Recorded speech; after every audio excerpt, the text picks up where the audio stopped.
Okay, so we're in room 204 on the second floor, and the instrument here is called a nano drop, and this lets us see the amount of DNA in a solution.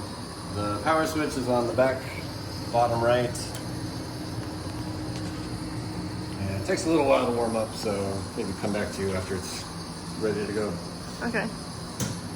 Okay. So the nano drop is booted up and ready to go. This is the main screen you get. We're going to use dsDNA, that's double-stranded DNA. That's what you get from an extraction. And I like this instrument, it just walks you through all the steps. So clean the pedestals and load the blank. So just pry that open. There's distilled water here. You can just squirt a little bit of that on there. Kim wipes again. And I just want to kind of get it wet and then dry. So the way this works is it actually shines light through the sample, and light of a certain wavelength is absorbed by DNA, and however much gets absorbed is parallel to how much DNA is present in the liquid. So it's a way to quantify how much DNA we have. And the benefit of the nano drop is it can do really small volumes. So we're going to do it at 2 microliters. So this one's usually just set at 2 microliters with a rack of tips here. And the first thing we'll do is the blank. For my DNA, sometimes we resuspend in water and sometimes in TE. And both of them are present here. There's a container that says nano pure water and a container that says TE. The 8 is the pH, so TE is kind of pH buffered at H8, sorry. Alright, so I got a tip on. And just sort of push the bubble of liquid out and let it set on the surface. Okay. Does So that believe it's there? I think it's there.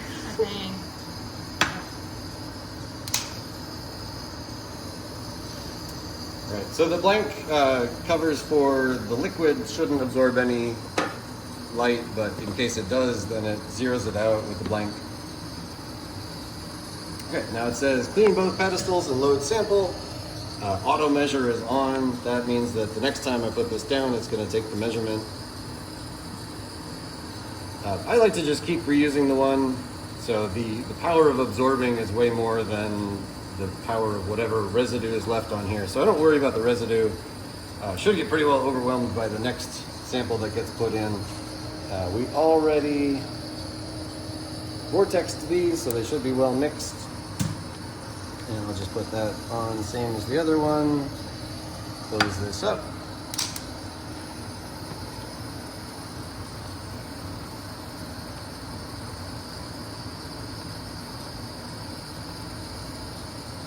All right, I picked a decent one. So up here it says nanograms per microliter. This is a shared equipment, so sometimes it gets on a different setting. I've seen this at like milligrams per microliter, so just kind of pay attention to the units. Usually it's left this way. So 27 nanograms per microliter. For PCR we use 10, so as long as it's above that, we're pretty good. This is a measure of how it has absorbed different light wavelengths. So these are in the ultraviolet end of the spectrum, and DNA has its peak absorbance at 260. So what we like to see is a nice big peak at 260. The height of that is actually what's used to tell how much DNA is present. We also like to see it drop off in either direction. So all the way down on the right, and then this shoulder here on the left. Ideally, the shoulder is maybe a little bit lower, so this can be an indication that some other molecules are there. This is one form of contaminant. We don't really know what the contaminants are, and honestly, if it doesn't mess up the PCR, we don't worry about it.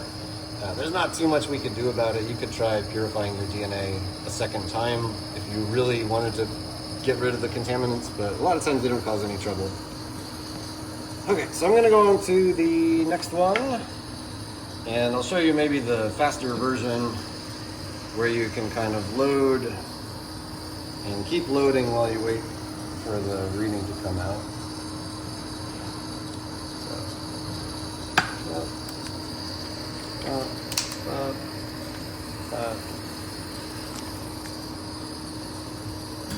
So you don't have to work quickly, but in about the time that it took to take that measurement, I'm ready to shoot the next one in. So you don't have to wait. It records all of them.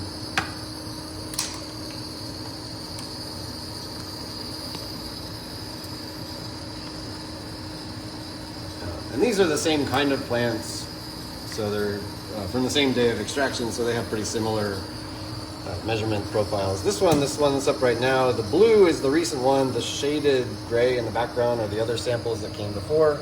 So you kind of see one in the context of the other ones. This one has a nice drop off at the low level, like 230. So this is more pure DNA than the other samples we started with. Again, not really sure that it's going to matter, but this is a stage where you could kind of get a feel for if something was really bad about your DNA quality that might mess up down the road. You might find it here. So I guess while we're doing this, there's also a couple of columns of ratios. So the absorbance at 260 and the absorbance at 280, they get a ratio of those. 260 should be the high point and it should drop off at 280. And so ideally these numbers are around 2, pretty close there. Same thing here, should also drop off towards 230, so higher numbers there are a better indication of quality. We don't really record them. I used to, and it just wasn't something we could really do much about, so I stopped recording it. But we'll want to keep track of these nanograms per microliter numbers, and we'll take those back to the lab and use those to calculate our dilution. In our lab, we use a standard 10 nanograms per microliter, so we're going to dilute to get to that. Okay, so now that we're done, I'm going to do the end experiment button. End experiment again. And again, it's got some advice for me. Clean the sample area. Could use the same Kim wipe, but I have it kind of balled up, so try a fresh Kim wipe. Dry. This should be like spick and span when you're done, totally clean. Touch to continue brings us back to the menu that we had at the beginning, and at that point you can turn it off and back. All these shared equipment we should sign in, so sign in with your name. So you would be the user and then my name would be the lab. This is just a way to track if any problems arise, track who was here last. And now we're good.